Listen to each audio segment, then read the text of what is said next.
இனிமே நான் தாண்டி உனக்கு எதிர்க்கட்சி. இனிமே நான் கேட்க போற ஒவ்வொரு கேள்விக்கும் என்ன பதில் சொல்லணும்னு தெரியாம திணற போற நீ.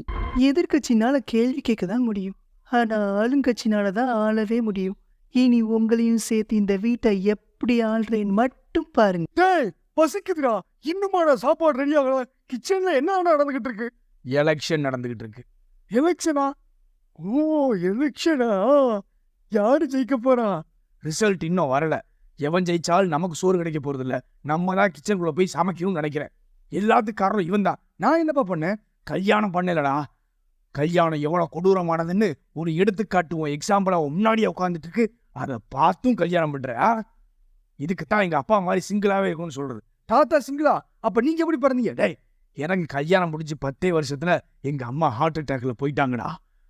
கடைசி காலத்திலேயாவது எங்க அப்பா சிங்கிளா வாழ்ற வரம் கிடைச்சிருக்கேடா. டேடி, நீ கொடுத்து வச்சோண்டா.